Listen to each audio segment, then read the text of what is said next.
ก็ยกมือ10 นิ้วกราบนอบน้อมบันตาอภิวาทน้อมระลึกถึงอย่างพระอรหันตสัมมาสัมพุทธเจ้าผู้แสวงหาซึ่งประโยชน์อันยิ่งใหญ่ขอนอบน้อมพระธรรมคำสอนของในศาสนานี้ที่องค์สมเด็จพระสัมมาสัมพุทธเจ้าได้ตรัสแสดงไว้ดีแล้วขอนอบน้อมระลึกถึงอย่างพระสงฆ์สาวกหมู่ใหญ่ผู้มีทิฏฐิอันหมดจดและงดงามโดยเสียงก้าวของข้าพเจ้าและขอถวายความเคารพนอบน้อมไหว้สามายังครูบาอาจารย์พระเถระเจ้าพระภิกษุสงฆ์สามเณรพระสังฆาธิการสงฆ์สมณศักดิ์บัณฑิตนักปราชญ์ท่านผู้มีความรู้ทุกรูปทุกตนทุกองค์มาด้วยความเคารพและขอเจริญสุขเจริญธรรมมายังพ่อออกไม่ออกศรัทธาอันมีอย่างพ่อมอนแม่มอนพ่อโอ้ยแม่โอ้ยจอมพ่อโยมแม่พี่ป้านาอาท่านผู้ฟังผู้มีบุญทุกท่านที่ติดตามรับฟังธรรมะยามบ่ายวันนี้ก็มาราชาหน่อยนึงในการออกรายการวิทยุทางสถานีวิทยุพระพุทธศาสนา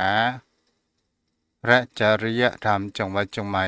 96เมกะเฮิรตซ์โดยการส่งลิงก์สัญญาณไปณอาคารศูนย์ประสานงานสุเทพสุพรหมครุประชาข้างหอพญาเมืองลายใจกลางเมืองเชียงใหม่แล้วส่งอย่างขึ้นวัดพระธาตุดอยสุเทพราชวรวิหารโดยความเอื้อเฟื้อผู้อำนวยการใจดีพ่อครูวันรบนามวงพรมและขอบคุณในความเมตตาธรรม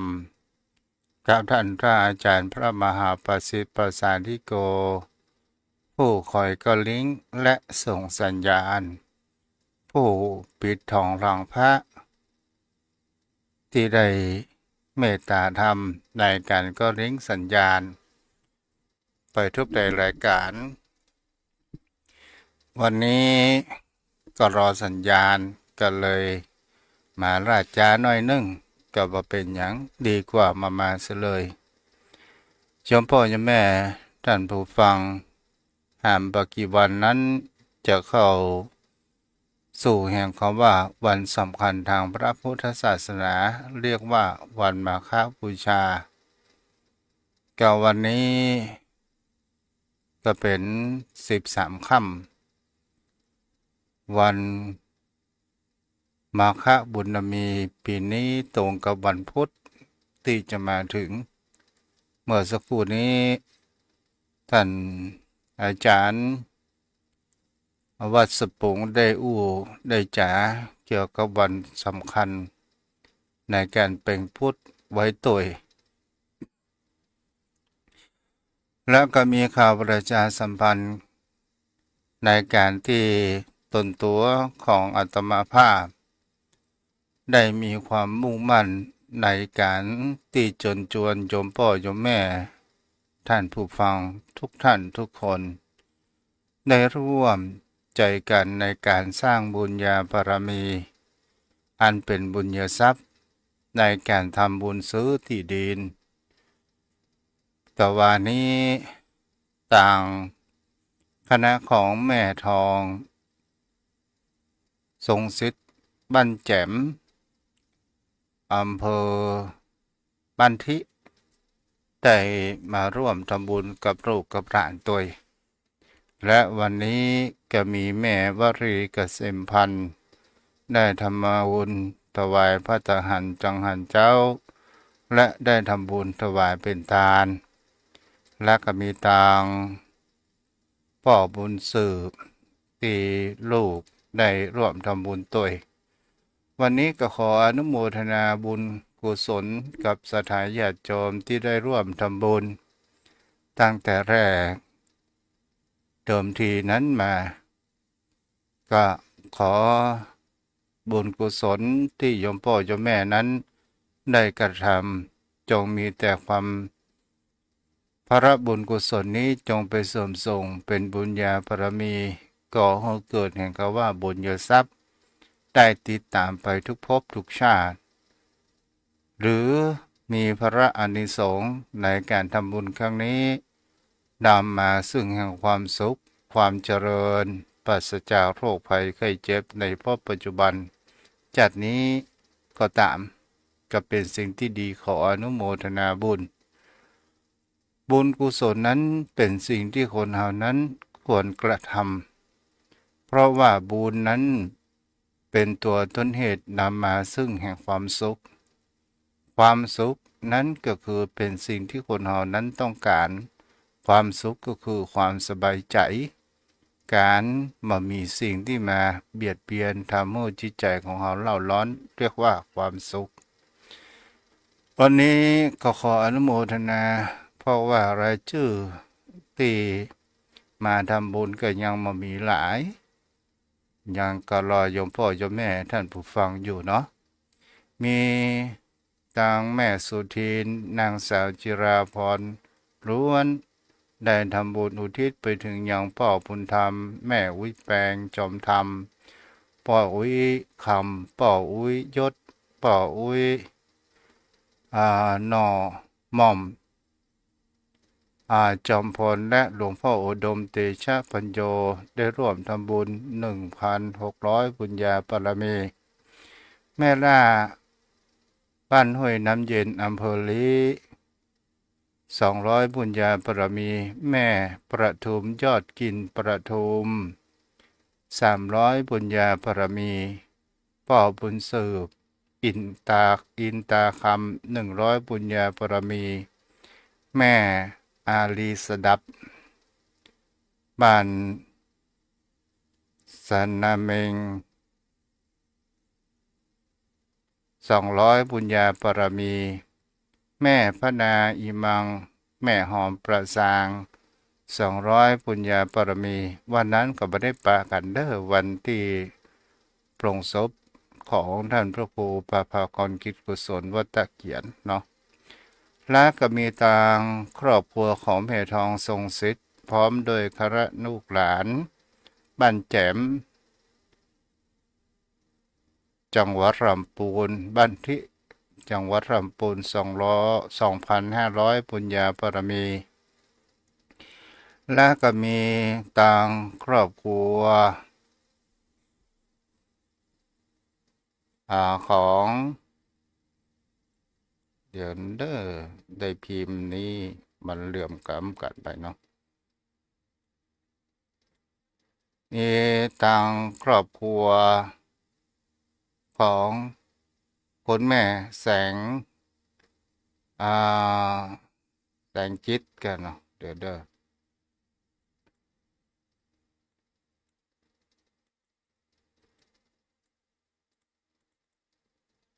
ครอบครัวของแม่ดารากันยะได้ทำบุญอุทิศไปถึงอย่างป่ออุ้ยทิพย์แม่อุ้ยแสงยอดจิตป่อทาแม่ขันคำและอนายบนเทียนกัญญะนางรายราวันปัญญาวลิน500 ปุญญาบารมีแล้วก็มีทางครอบครัวของนางสาวชนราการพุทธวงศ์นางสาววสิริการทรงศิษย์ทำบุญอุทิศไปถึงยังป่อ10 ตำรวจเอกสามิตรสิทธิมูล500 ปุญญาบารมีและมีครอบครัวของนายนงนุชนางกนิกาสุภาได้อุทิศบุญกุศลไปถึงอย่างป่อเก๋งแม่ลูนป่อไว้น้อยแสงคำแจ้เนาะคำแจ100 บุญญาบารมีแม่วรีเกษมพันธ์อันนี้ทำบุญเริ่มแรกแล้วเนาะ1,000 บุญญาบารมี และก็ต้องมีครอบครัวนายชาญนางสาวสมวดีเกษมพันธ์200ปุญญาปรมี และมีทางนางกัญจนาอาทิธรรมานี่ลูกของป่อบุญสืบลำปางบ้านเกาะคา100บุญญาบารมีป่อก็ได้คนมาแล้ว ก็ขออนุโมทนาบุญมาณโอกาสนี้โดยยมพ่อยมแม่ท่านผู้ฟังทุกท่านทุกคน วันนี้ก็ได้ประกาศอนุโมทนาบุญยมพ่อยมแม่บางคนบางท่านก็ถามว่าแม่ใดจะได้ถึงล้าน แต่สิ่งเล็กๆน้อยๆเป็นสิ่งที่คนเฮานั้นไปตามนาบุญเฮาก้อยหอมกัน มันก็ก่อให้เกิดความสำเร็จในวันใดวันหนึ่ง บุญกุศลก็เช่นเดียวกันศรัทธาญาติโยมทั้งหลายใครโทรมาตอนนี้กำลังอู้อยู่เด้อออกรายการวิทยุอยู่เด้อก็แม่กันหาเนอะแม่กันหาว่าจะทำบุญนะแม่กันหาทำบุญเท่าใดแม่อันบุญในอย่างเจ้าบุญซื้อที่ดินแม่ครั้งที่3อ๋อซื้อที่ดินถวายวัดนี่เนาะเจ้าเจ้าเอาเท่าไหร่ดี100อัน100เจ้าแม่กันหาเนอะแม่กันหาน้อโอนเข้าเบอร์นี้ได้ไหมเจ้าแม่กันหานามสกุลอย่างก็บัวตูมเจ้าบัวตูม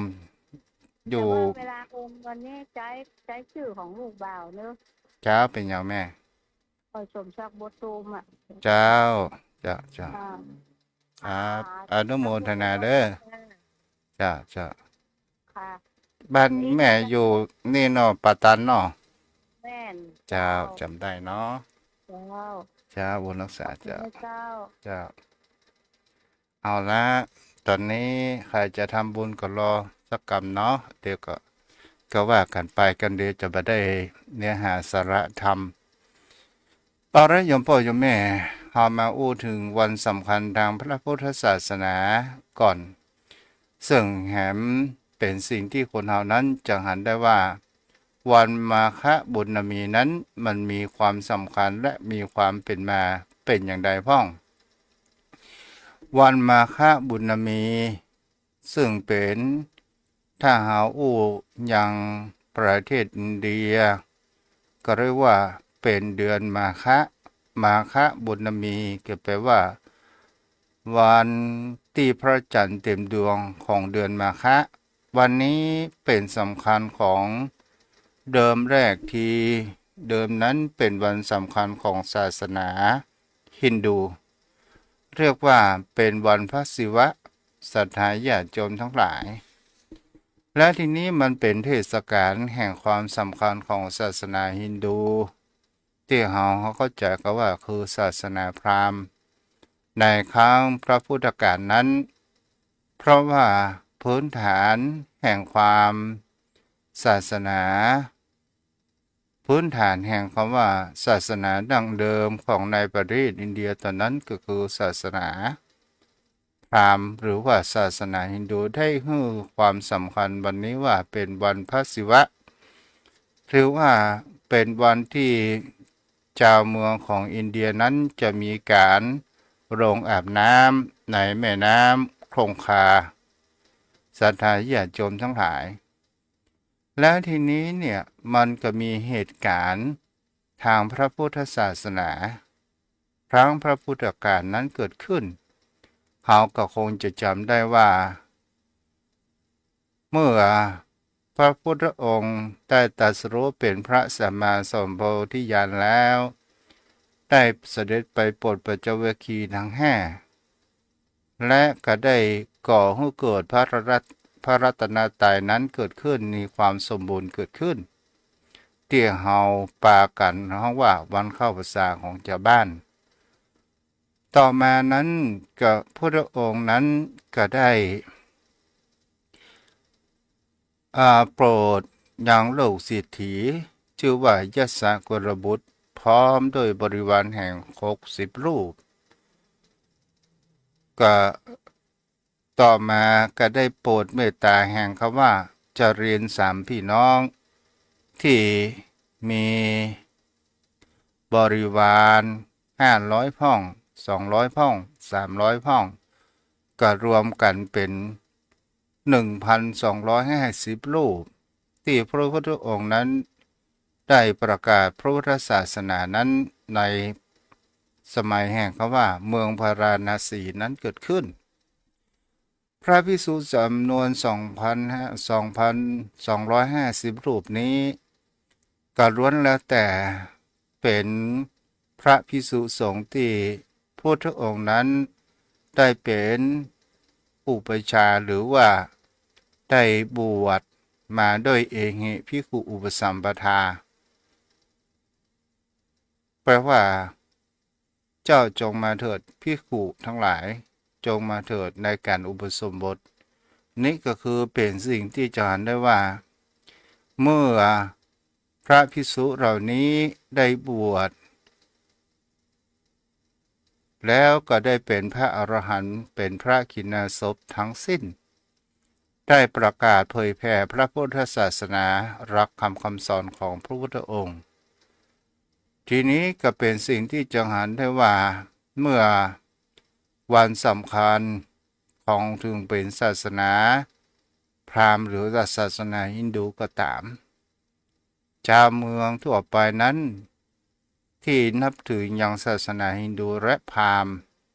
กับปากันลงนั้นอาบน้ำแม่น้ำคงคาถือว่าเป็นวันศักดิ์สิทธิ์แต่พระภิกษุสงฆ์จำนวน1,250 รูปนี้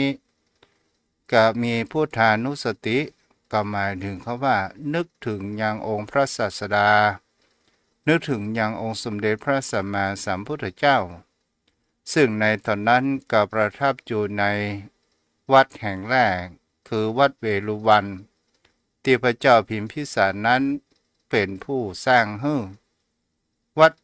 เวรุวันก็หมายถึงเขาว่าเป็นพื้นที่ที่มีร่มแห่งป่าไผ่และมีความร่มรื่นนั้นเกิดขึ้นเพราะเหตุนี้ในการที่พระสงฆ์สาวกทั้งหลายได้ไปเผยแผ่ในแว่นแคว้นต่างๆนานาพอถึงวันสำคัญของศาสนาดั้งเดิมและหวนระลึกถึงว่านวลระลึกถึงยังองค์สมเด็จพระสัมมาสัมพุทธเจ้าผู้เป็นศาสดาที่ผู้ได้เผยแผ่ยังธรรมแห่งตนก็ได้มาประชุมกันที่วัดเวรุวันโดยบ่ได้นัดหมายและวันนี้บังเอิญก็เป็นวันพระจันทร์เต็มดวงและเป็นวันอุโบสถศีลพระองค์นั้นก็ได้แสดงโอวาทปาติโมกข์เกิดขึ้นแล้วเราก็จะเห็นว่าเหตุประการที่มีคำว่าจตุรงคสันนิบาตจตุรงคสันนิบาตสันนิบาตแปลว่าประชุมสันนิบาตแปลว่าประชุมจตุรงจตุคะก็แปลว่าสี่เหตุประการสี่อย่างเหตุประการสี่อย่างนั้นมันมีอย่างพ้องก็คือพระสงฆ์สาวกจำนวน1,250 รูปนี้มาประชุมบ่ได้นัดหมายกันประการที่สองก็คือพระภิกษุสงฆ์สาวกเหล่านี้ก็ล้วนแล้วแต่เป็นที่องค์สมเด็จพระผู้มีพระภาคเจ้าได้เป็นผู้อุปสมบทผู้ทั้งสิ้นเหตุประการที่สามก็คือเป็นวันที่พระสงฆ์สาวกเหล่านี้มาประชุมกันบ่ได้นัดหมายล้วนแล้วแต่เป็นพระอรหันต์ทั้งสิ้นประเหตุประการที่สี่ก็เป็นวันพระจันทร์เต็มดวงหรือว่าวันเสวยมาฆมาสมาคัดเลิก ซึ่งเป็นบุญเหตุสิ่งที่เราจะหันได้ว่า มีเหตุการณ์ในการที่ว่าล่วงแล้วอย่างที่ครั้งพระพุทธองค์นั้นพระพุทธศาสนาเกิดขึ้นที่เมืองกรุงราชคฤห์แล้วก็ได้โปรดยังยศกรบุตรพร้อมด้วยบริวารและชาดินสามพี่น้องอุรุเวรากัสสปะนาทีกัสสปะขยากัสสปะก็ได้ล้วนแล้วแต่มีเกิดแห่งความเลื่อมใสในหลักธรรมคำสอนของพุทธองค์ แล้วก็ได้ถึงยังพระรัตนตรัยก็ได้ร่วมไปแล้วในการเผยแผ่ตึง9 เดือนสาธาญาติโยมทั้งหลาย ในลัทธิดั้งเดิมเหมือนที่ตุเจ้าว่าเป็นวันศิวราตรีเป็นวันที่ผู้นับถืออย่างพระศิวะนั้นได้ลอยบาปชำระบาปอย่างนี้เป็นถ้าเฮาอู้อย่างกับประเทศของเฮาก็เหมือนกับว่าเป็นวันสงกรานต์เป็นวันที่มีความสำคัญเฮาจะอยู่โหนแห่งโหนใดตำบลใดก็ตามเฮาก็จะปิกบ้านปิกจองหาพ่อหาแม่บรรพบุรุษของเฮาวันนั้นพระสงฆ์สาวกเหล่านั้นก็ได้มาพร้อมเพรียงกันที่วัดเวรุวันได้พระองค์นั้นก็ได้แสดงโอวาทปาติโมกข์แสดงโอวาทปาติโมกข์รักธรรมคำสอนของพระองค์มีอย่างพ้องที่เฮาเข้าใจว่าละเว้นความชั่วทำความดีและทำจิตใจให้ผ่องใสถ้าเฮาอู้ไปเข้าไปในแห่งเขาว่ามีแห่งพระคาถาโอวาทปาติโมกข์ที่ครั้งพุทธกาลพุทธองค์นั้นได้แสดงมันเป็นภาษาบาลีและก็ได้มีคำแปลเมื่อสถานญาติโยมทั้งหลายสัพพะปาปัสสะอาการนังการไม่ทำบาปทั้งปวงโกรัสสะสุปสัมปทาการทำกุศลนึกถึงพร้อมสจิตตปริโยทะปะนังการชำระจิตของตนให้ขาวรอบเอตังพุทธนะเอตังพุทธนะศาสนังทำ3อย่างนี้เป็นคำสอนของพระพุทธเจ้าทั้งหลายขัตติปรตังตโปติกิตาขันติคือความอดกั้นเป็นเครื่องทำให้เป็นเครื่องเผากิเลสอย่างยิ่งนิพพานังปรมังวันธามิพุทธาแปลว่าผู้รู้ทั้งหลายกล่าวพระนิพพานว่าเป็นธรรมอันยิ่งนาหิปปะชิโตนะโลปาคาติผู้กำจัดสัตว์อื่นอยู่ไม่ชื่อว่าเป็นบรรพชิตเลยสะมะโนโหติปรมังวิทะยันโตผู้ทำสัตว์อื่นให้ลำบากผู้ทำสัตว์อื่นให้ลำบากอยู่ไม่ชื่อว่าเป็นสมณะเลยอาโนปวาโทอาโนปคาโตการไม่พูดร้ายการไม่ทำร้ายปฏิโมกเขจะสังวโรการสำรวมในปฏิโมกข์มัตตัญญุตาจะพาตัสมิงความเป็นผู้รู้ประมาณในการบริโภคมัตตัญจะสมสนังการน้อมการนั่งในที่อันสงัดอาทิจิตเตอปโยโคความหมั่นประกอบในการทำจิตให้ยิ่งเอตังพุทธาสาสนังธรรม6อย่างนี้เป็นคำสอนของพระพุทธเจ้าทั้งหลายสาธารณญาติโยมทั้งหลายในสิ่งเหล่านี้เนี่ยเป็นสิ่งที่บุคคลเฮานั้นจะหันได้ว่ารับทำคำสอนของพุทธองค์ว่าอย่างเช่นสัพพะปะปัสสะอาการนังควรกระทำบาปทั้งปวง ทำกุศลให้ถึงพร้อมกุศลสุสัมปนังสัมปทาทำกุศลให้ถึงพร้อมชำระจิตของตนให้มีความขาวหรือความผ่องแผ้วที่ได้เฮาอู้แล้วใน3 ข้อนี้เฮาจะหันได้ว่าทำไมพุทธองค์บอกว่าสภาพปปัสสะอาการนังการมาทำบาปทั้งปวงเป็นสิ่งที่เป็นกุศลสิ่งที่เป็นกุศลการกุศลนั้นเปลี่ยนการชำระจิตใจของเฮานั้นให้ขาวผ่องใสเกิดขึ้นเฮาก็เรามาตีในประเด็นนี้โยมพ่อโยมแม่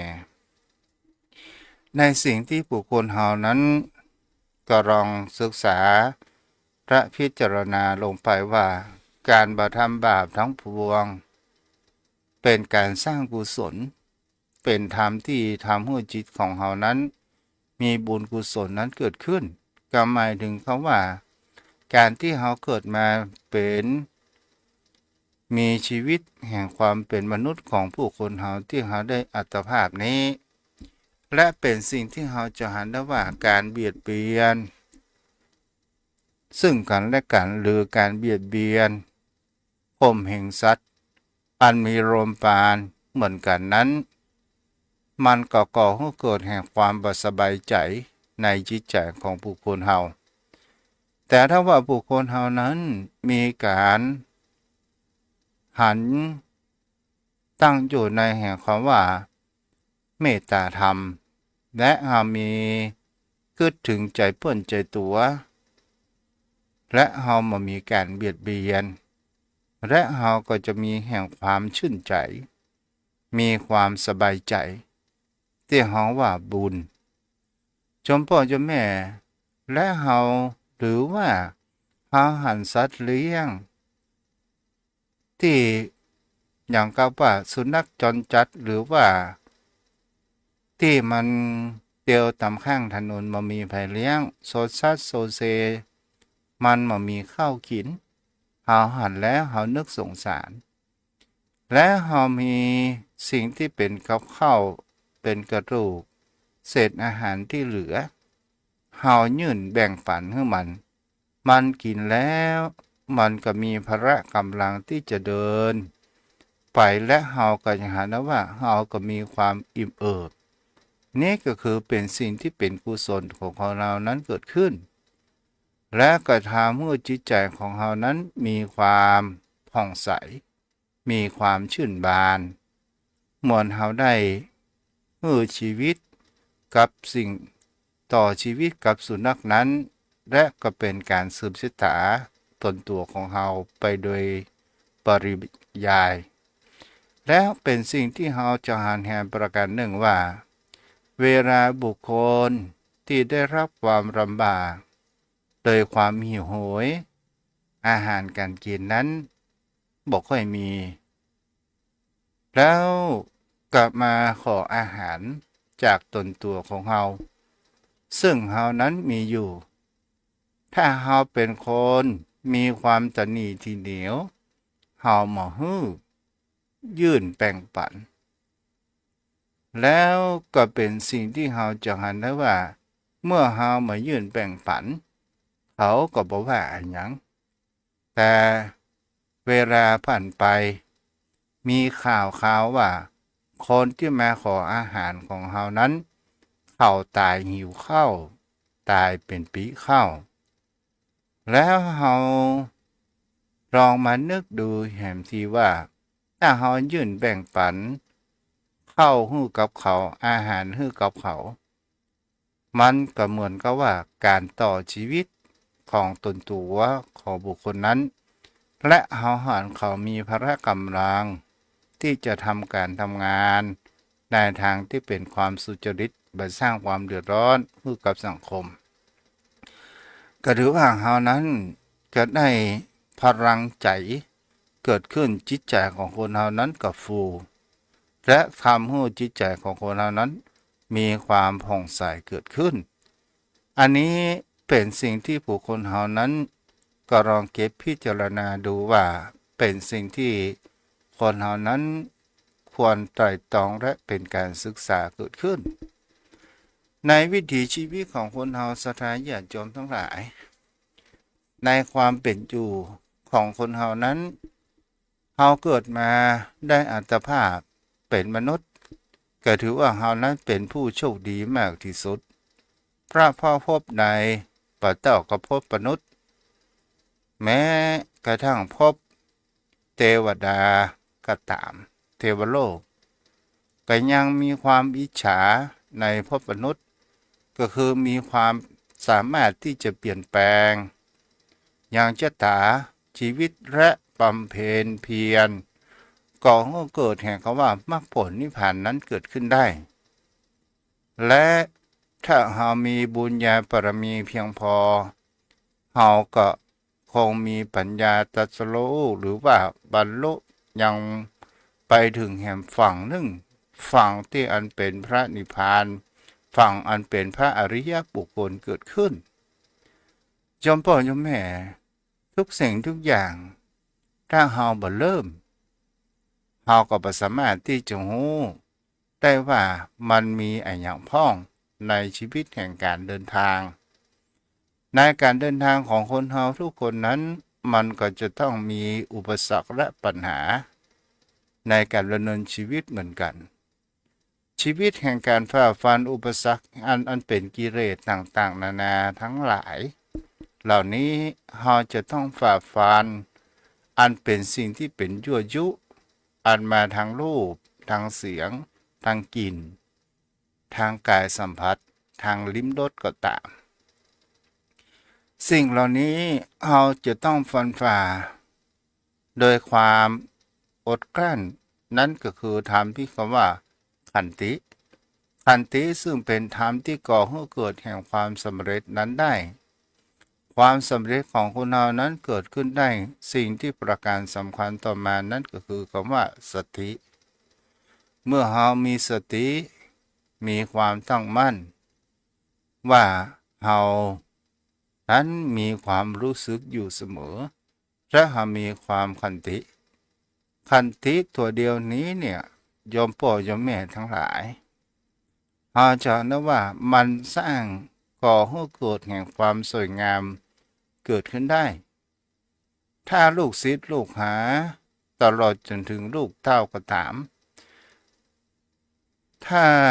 เป็นบุคคลที่ทนคำสั่งคำสอนของพ่อของแม่แล้วมีความอดทนอุปถัมภ์อุปถากพ่อแม่และก็เป็นสิ่งที่ก่อให้เกิดแห่งความสวยงามเกิดขึ้นคิดสิ่งใดก็จะสมปรารถนาสิ่งที่มีความคิดความปรารถนาในสิ่งนั้นเพราะว่าความขันติความอดท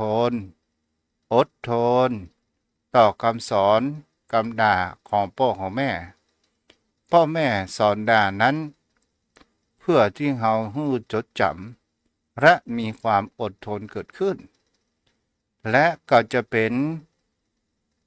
เปิดห้องว่าเป็น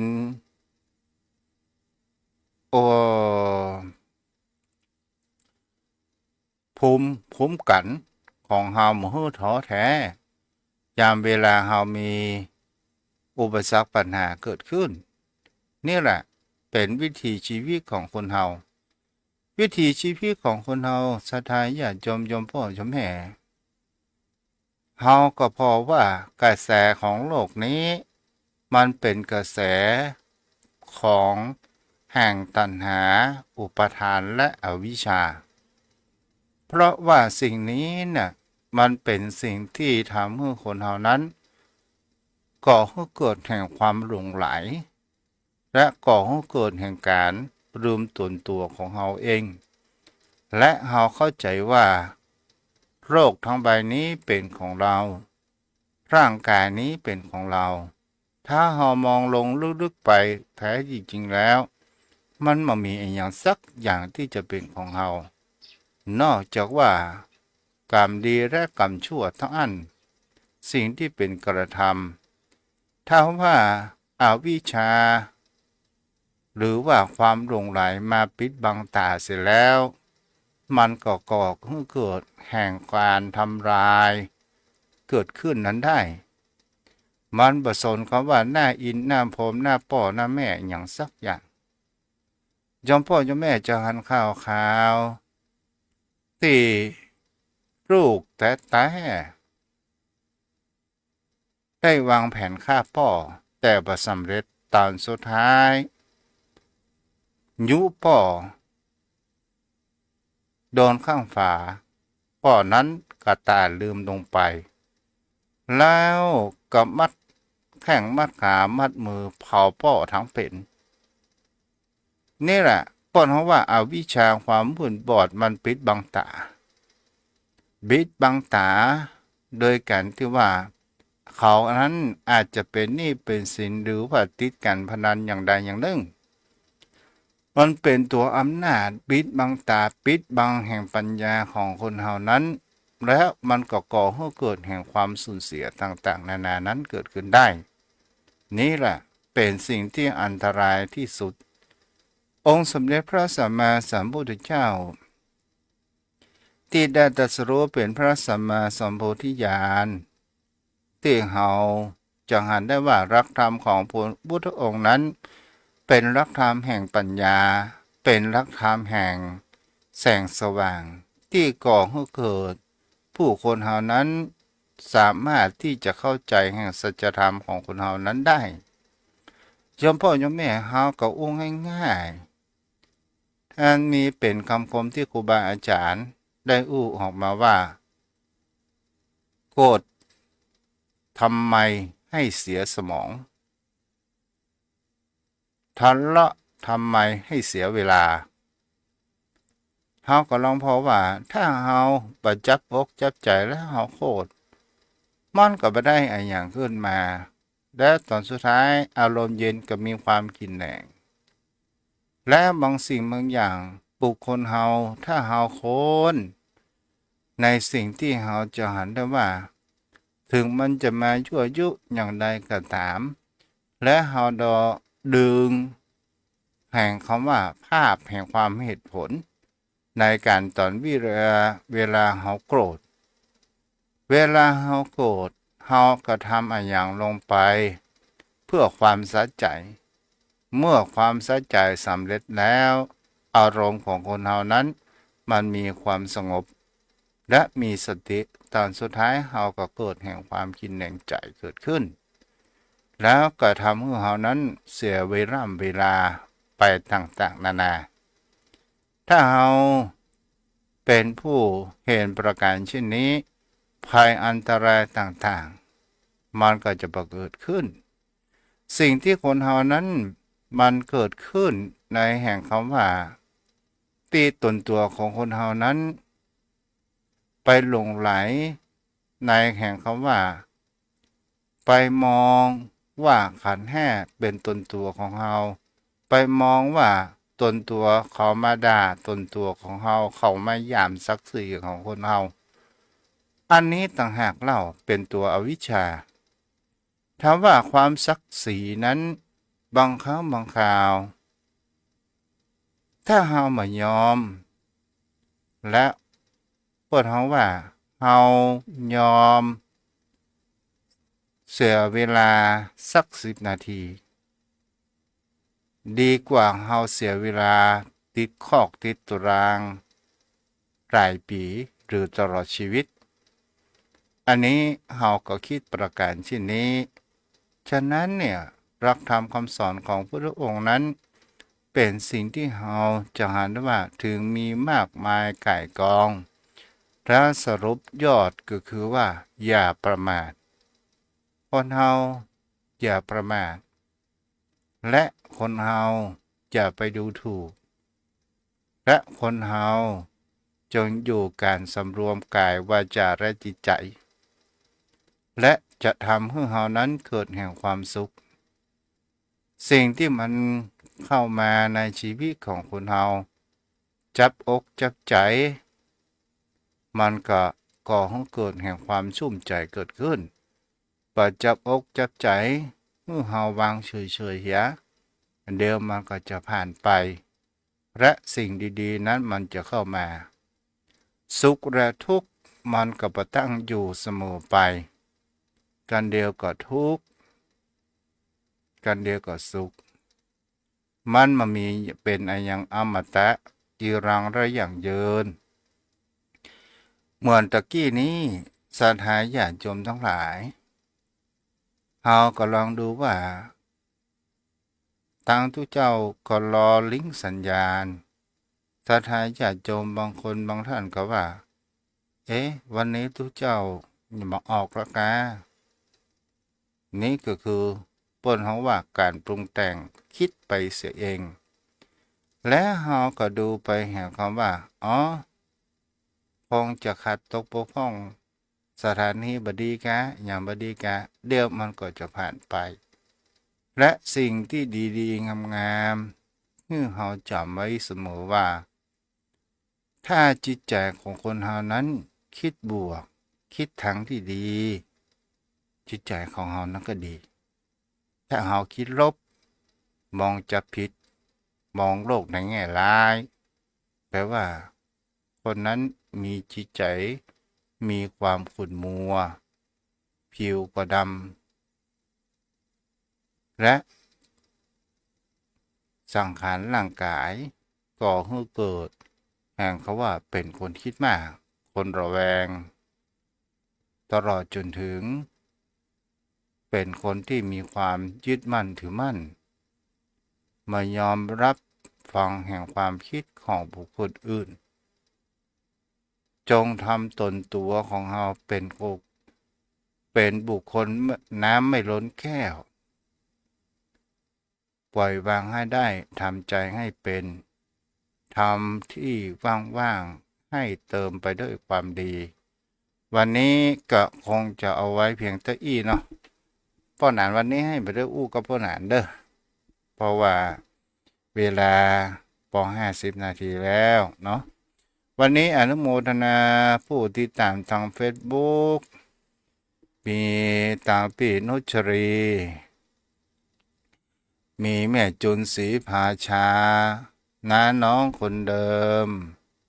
เนาะแม่อรพินใจที่ก่อนสาธุรับฟังอยู่เนาะแม่ประไกพึกมูลเจริญโจมพี่กันนิกา รับฟังอยู่คง25อยู่ฟังโทรศัพท์มีแม่น้อยในเมืองแม่หอมป่าซางเนาะที่รับฟังกันและก็มีผู้ทำบุญเพิ่มเติมในครอบครัวของแม่กันหาบัวตูมปั้นป่าตันได้ร่วมทำบุญแห่ม100บุญญาบารมีกะทำบุญตามกำลังของเราเด้อยอมพ่อยอมแม่รวบรวมจากเงิน10 บาท20 บาทเงิน100 200ก็รวมกันเป็นเงิน1,000 2,000จากเงิน1,000 2,000ก็เป็นเงิน10,000 20,000จากเงิน10,000 20,000ก็คงจะเป็นเงิน100,000 200,000จากเงิน100,000 200,000ก็คงจะเป็นล้านวันใดวันหนึ่งแต่ก็ไม่รู้จะเต็มเมื่อใดมันเป็นธรรมชาติเป็นธรรมดาของคนเฮาถ้าเฮาได้ทำบุญแล้วก็ถือว่าเฮาได้สั่งสมที่ดีๆไว้ในจิตใจของเฮาเนาะเจริญพรเจริญพรก็ภาษาเป่ามันเสืบเนาะ ก็ครับผมนะมันสืบกินนะครับวันนี้ผมโอนเงินเข้าไปบัญ จ้า ชี จ้าได้ได้ได้ ทุก ได้แล้ว เช้า แม่ นะ เจ้ากัญจนาเนาะ อันกันจะนะสี เจ้า ทำมา เจ้าเจ้า ผมจะทำไปเรื่อยๆนะทำ จ้ะ น้อยๆแต่ทำนานๆไปเรื่อยๆเนอะ เจ้าอนุโมทนาเด้อพ่อเด้อลำปางเป็นจะได้พ้องนี่ ตัวนี้ก็ปลดแกล้งผู้ขาอยู่นะปลดแกล้งผู้ขา อ๋อจ้าจ้า เออ จ้ากายภาพอยู่เนาะพ่อเนาะ ได้กี่เงิน600 700เดี๋ยวนะเอาเงินบริสุทธิ์อันเนี่ยช่วยทำบุญ ขอบุญกินบุญตานรักษาพ่อ จะทำพุ่นนะทำมาจน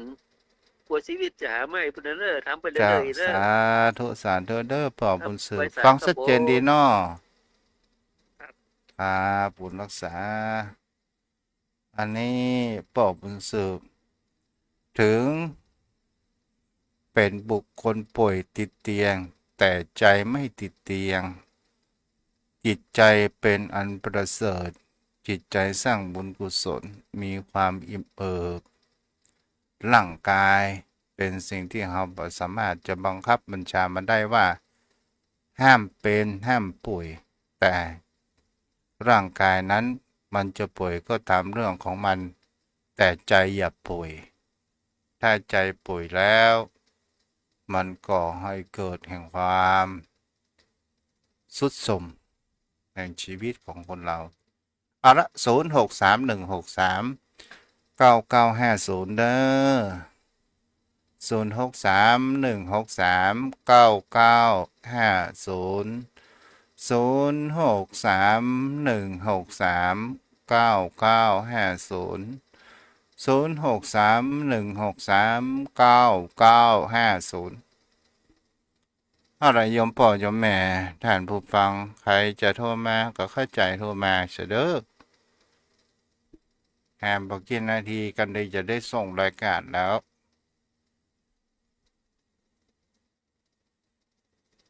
อุ้ยหมอนคันคำมีอยู่เนาะ0631639950จมพ่อจมแม่ท่านผู้ฟังลูกตุนั้นก็มามีอะไรอย่างนอกจากน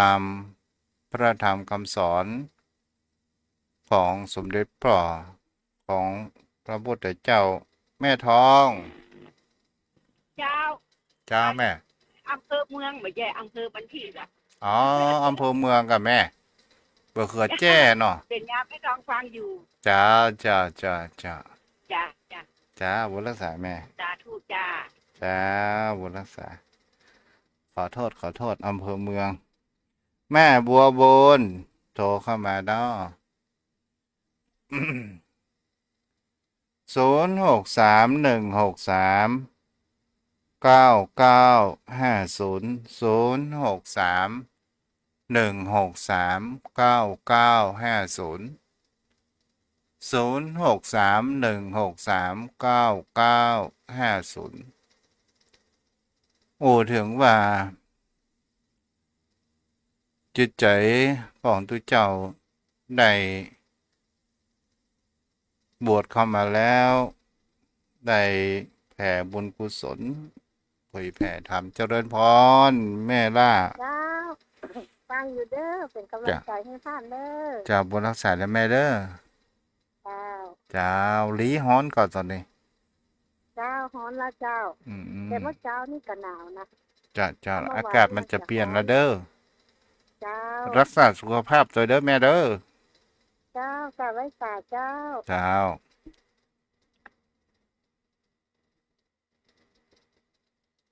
0631639950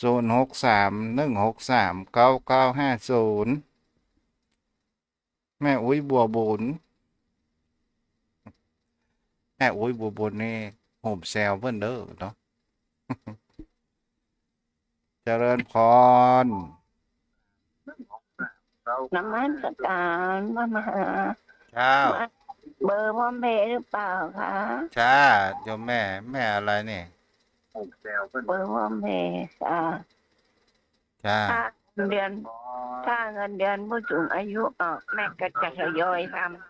จ้าบุญรักษาแม่ดีแล้ว แม่ขอปิดวิดีโอของลูกตัวเด้อ ำ แม่ขอปิดวิดีโอของลูกตัวเด้อ ถ้าเงินเดือนผู้สูงอายุออก จ้าบุญรักษาจ้าแม่ ต่อมาแม่โทรศัพท์มาก็ปิดวิดีโอของลูกตุตัวเนาะ